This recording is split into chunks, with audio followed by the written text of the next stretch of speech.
I really hate to start a video this way, but one time in school, I did something really bad. Myself and some friends, we broke onto the grounds in the middle of the night and using some string, a few pegs and a lot of pink spray paint, drew a 50-foot whopper on the school field that was about as anatomically accurate as the Horter. Understandably, I was told that behaviour like this was disgusting, that I was a bad person and would thus never amount to anything. Well, suck it, Mr. O'Rourke, because now I run my own media empire and you're down to 2 supervised visits a month since the divorce. Anyway, Star Trek. Yes, I mention all this because Star Trek has villains. And just like me, despite them getting their wrists slapped in their biology coursework Dr. grade, they do often win in the end. You might not see it at the time, you might not even see it in the show, but expand your mind slightly and see that the bad guys are often Trek's biggest winners. My name is Adam Cleary and these are 10 Star Trek villains who actually won.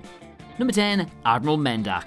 Can you even imagine what time of the day you need to get up at if you want to have the jump on Jean-Luc Picard? Minus a billion o'clock, I think, if that's a thing. Anyway, when the Enterprise is tasked with bringing Vulcan Ambassador T'Pel to an important diplomatic meeting with the Romulans, they accidentally scramble all his insides in a freak transporter accident. Not sure what the Romulan word for awkward is, but that. However, all is not as it seems, as the crew of the Enterprise quickly deduce that something is afoot. They warp back to the Romulan ship, only to be greeted by Sub-Commander Selleck, who, I know this is just me, but does that look a lot like T'Pel? Just, I don't know, more treacherous. Getting an earful from Picard, a smirking Admiral Mendak decloaks a second Romulan warbird, giving the Enterprise no choice but to slink off back to Federation space, or become space dust.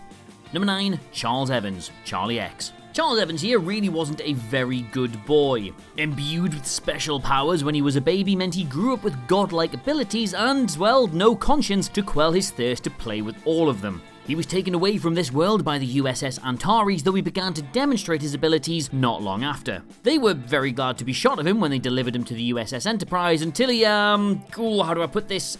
Exploded them all with his mind. Inevitably, Charlie then makes the Enterprise his plaything and the crew are powerless to resist. They concoct various schemes to relieve him of the burden of breathing, only for his old childhood pals to turn up and take him home instead. A spectacular L for all involved this, but in particular, everyone on the Antares who was smug about him leaving. Number 8, Vega. The first Star Trek adventure on the big screen is often maligned as a dull affair, and honestly, I cannot be asked for the argument here because if there is something more boring than this film, it's definitely the discourse around it. Anyway, while it's a complex issue, I guess Vega is largely the air quotes villain of the movie. It goes through 3 Klingon battle cruisers like I go through Mars bar ice creams, demolishes an entire space station, and takes over Lieutenant Ilia when she gets too close to it. Oh, and of course, melts Decker down into a warm butter before spreading him over its own consciousness so they can both become very happy space toast together. Vega's task is to report back to its maker, and in effect, that is exactly what it does. All while Starfleet just sort of have to, sit there and do nothing about it. Look at Kirk here, that is the face of a man who has absolutely zero idea what's just gone on, and to be honest, me too. Number 7, Nero.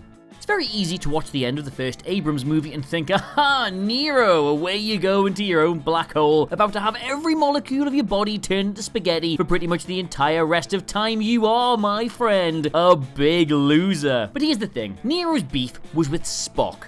Yes, he despised the Federation and wanted to hit them right where it earths, that's a great joke, but it was our pointy-eared friend he spent the better part of 2 decades waiting for. Which he did, successfully enough, before sucking Vulcan down a proverbial plug hole and killing literally billions. Better yet, not only did he want Spock to watch this happen, but there were 2 Spocks there to see it. If anything, that's a double win. Number 6, Intendant Kira. Nana Visitor can play some of the most tender scenes in the entirety of Star Trek Deep Space Nine. She can also play some of the coldest and most evil. The Intendant is a winner almost every step of the way. She first runs Terok Nor with half sensual and caring exterior and half complete madness and pure evil. flipping between the two in the blink of an eye, even convincing rebel forces to keep her alive, despite how many of them she must have killed over the years. Then she manages to worm her way into the ear of Regent Worf and manages to somehow avoid the many times Garrick tries to have her killed, pulling a win from virtually every single loss. Even her final appearance to date has her escaping yet again after preying on the kindness of Ezri. And yes, I've said it a million times, but evil mirror universe Kira, my heart beats only for thou. Number 5, Luther Sloan. Thing about Luther Sloan, right, and actually while I'm here, the thing about Section 31 as well is that nobody seems to realise that as well as being the most secretive and shadowy operation in all of the Alpha Quadrant, they are also... was probably down to them as well. So there you are, Star Trek's greatest ever conspiracy theory proved beyond a shadow of a doubt with facts, and I hope you enjoyed it because What Culture will never ever let me talk about that again. Number 4, Michael Eddington. Michael Eddington, or Jean Valjean, depending on how the day is either a stuffy Starfleet security officer or a philosophical theatrical leader of a terrorist cell. Say what you like about the writing, it gave us some incredible television. While Sisko finally gets his man, Eddington's true victory comes in his final episode. The Maquis have been all but wiped out by the Dominion and the Cardassians, and reports of a missile attack force Sisko to drag him out of a prison cell to call it off. Except, no, the whole thing was an elaborate ruse orchestrated by Eddington himself. Not to strike a blow against the Cardies, not to seek revenge on the Federation, but to save his friends and his wife. Which he does, albeit at the cost of his own life, even saving Sisko in the process. The thing is, while Sisko's fury at his former charge was over his betrayal of his uniform, Eddington always maintained he did so because he was fighting for a higher purpose. In laying down his life to save both his friends and his sworn enemy, even Sisko had to admit that in the end, his cause was just. Number 3, Commander Krug. Right, so quick checklist here. Krug gets his hands on the plans for the Genesis device. Bad. Then he kills his partner for merely looking at the data on it. Bad. He blows up the USS Grissom. Bad. But kills his own gunner. Bad, because he only wanted to knock out the engines. Bad, so he could get his hands on all those prisoners. Bad. He then manages to disable the Enterprise in a single shot. Bad, and even puts Kirk in a position where he's forced to blow the old girl up.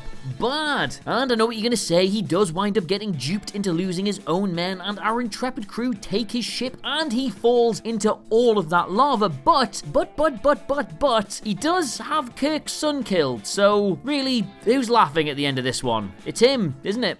Number 2, Khan. For everything I've just said, you can kind of count it double for Khan.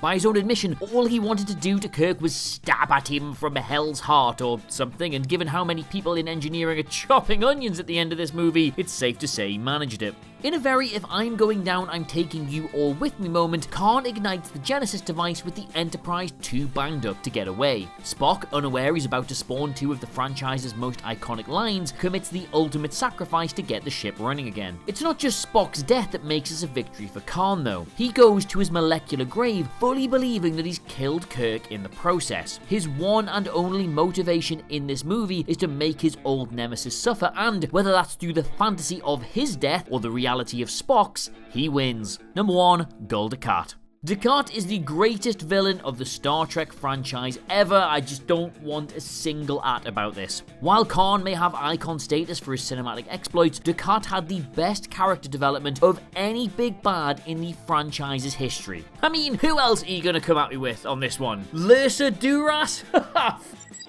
Think about it, for all the horrendous things he did during the occupation, name me one Bajoran who managed to get back at him for it. One! Not even Kira managed to get a single jolt of satisfaction out of his downfall, as the biggest L on his record, losing Deep Space Nine, came at the cost of Zial dying as well, and they were mates. I mean, just look at his win column. He allied the Cardassians with the Dominion, he got a fire demon into the Celestial Temple, he cut Sisko off from the Prophets, he is directly responsible for the death of Jadzia Dax, and he was indirectly responsible for the power rates on Bajor, and he even, with Space Karen here. Now you know what I meant by win column. Hey, great joke. Either way, the implication at the end of Deep Space Nine is that he is now immortal, so score? So they have it, those are 10 Star Trek villains who actually won, read to you by a man who is A, also a villain, and B, also seems to win way more than he should. But anyway, let us know what you made of it all in the comments below, and of course don't forget to like, share, and subscribe.